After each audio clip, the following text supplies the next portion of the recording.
Gibran itu seperti kurang paham bahwa debat capres dan cawapres itu berbicara tentang kebijakan, yang di atasnya itu adalah paradigma dan di atasnya lagi adalah filosofi. Semua yang ditanyakan dan dijawab oleh Gibran kepada Caimin dan Profesor Mahfud di debat cawapres kemarin adalah tugas dari pejabat eselon 3 atau eselon 4 di kementerian atau lembaga. Lebih ngetes lawan, bukan tugas mengemban kebijakan polisi bernegara. Apakah ini akibat dangkalnya pemahaman Gibran tentang kebijakan, paradigma, dan filsafat bernegara, atau strategi tim pemenangan karena menganggap rakyat itu perlunya hanya hiburan, aksi teatrikal di debat cawapres? Kita tidak tahu. Namun secara akademis kali ini kita akan bahas debat cawapres dengan tema pembangunan berkelanjutan, sumber daya alam, lingkungan hidup, energi, pangan, agraria, masyarakat adat, dan desa. Ada beberapa catatan penting yang perlu dipahami, yaitu Caimin dan Pak Mahfud berusaha serius membahas tema debat dalam tingkat policy debate, sementara Gibran terlihat belum cukup ngerti dan tidak memiliki kapasitas yang cukup untuk debat di tingkat kebijakan. Misalnya ketika Gibran menyinggung soal istilah LPF, lithium ferrofosfat, tidak jelas pertanyaan Gibran dalam konteks persoalan atau solusi yang dibutuhkan pada level kebijakan nasional atau apa. Begitu pula pada isu greenflation yang ditanyakan pada Pak Mahfud. Apa yang ditunjukkan itu adalah degradasi lingkungan dalam konteks ekonomi lingkungan atau konteksnya apa? Pak Mahfud kecewa dengan Gibran yang sangat recehan bertanyanya, tidak berkelas dalam berdiskusi tersebut.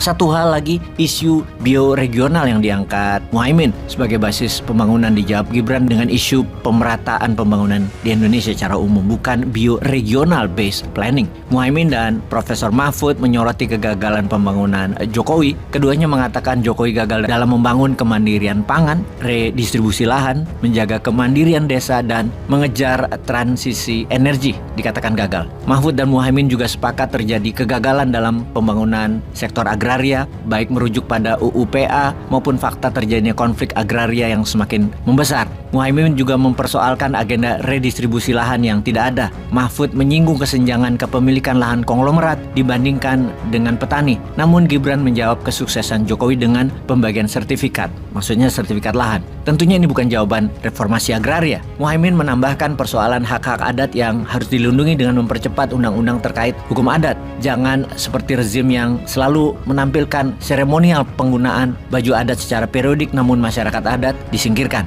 Mahfud dan Muhaimin setuju perusakan hutan atau deforestasi terjadi sangat buruk di era Jokowi. Sampai saat ini Pak Jokowi dianggap tidak melakukan upaya serius untuk mencegah deforestasi. Jumlah penggundulan hutan mencapai 12 juta hektar selama 10 tahun terakhir. Bahkan menurut Pak Mahfud, saat ini aktivis lingkungan itu ditangkap jika mengkritik pemerintah. Pak Mahfud juga menyoroti kegagalan Jokowi dalam kemandirian pangan. Hal itu bertentangan dengan janji Jokowi pada debat Capres 2014 bahwa tidak ada lagi impor pangan jika dia jadi presiden. Mahfud mengatakan justru Jokowi ingkar dan tidak sesuai janji karena impor terus menggunung. Beberapa data impor pangan tersebut disampaikan Mahfud dalam debat, yaitu masalah beras, kedelai, susu, daging sapi, dan lain sebagainya. Muhaimin melanjutkan dengan mengatakan bahwa swasembada pangan kita gagal, bahkan tanpa memasukkan isu krisis iklim. Sebab petani diabaikan. Sebaliknya korporasi besar diutamakan. Kegagalan pengadaan pupuk, harga, dan keterjangkauan merupakan fenomena nyata saat ini. Dalam hal konflik agraria dan berkembangnya illegal mining, Mahfud menekankan bahwa semua ini tanggung jawab pemerintah dan khususnya aparatur yang membiarkan mafia-mafia tersebut berkuasa. Kerusakan iklim dengan deforestasi jutaan hektar lahan terus berlanjut di era Jokowi, tidak ada keinginan untuk memperbaiki. Urusan mafia-mafia penguasaan lahan tersebut yang dikatakan Pak Mahfud, Gibran menjawab, cabut aja hak tanah atau IUP yang ilegal. Lah, ilegal yang nggak punya IUP, Mas, apa yang dicabut? Bagaimana sih? Mahfud mengatakan bahwa justru pemerintah saat ini melindungi mafia-mafia tambang dengan menghalangi prinsip-prinsip keterbukaan informasi dan pembiaran oleh aparat. Menurut Mahfud, langkah penting adalah negara harus membuka siapa-siapa pemilik lahan-lahan di Indonesia, termasuk yang melakukan penguasaan secara ilegal. Kedua, pedang hukum jangan lagi tumpul.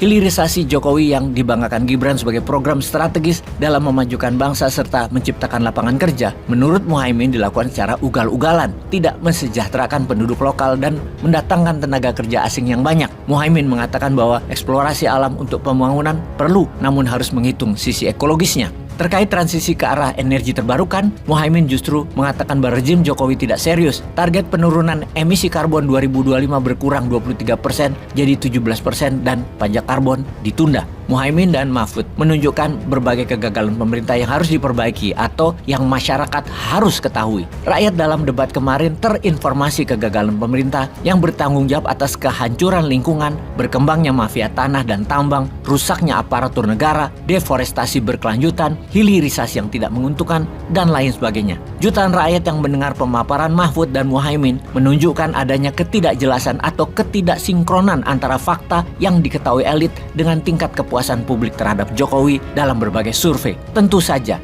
rakyat sekarang dapat mempertimbangkan mana yang lebih kredibel dan masuk akal. Peace.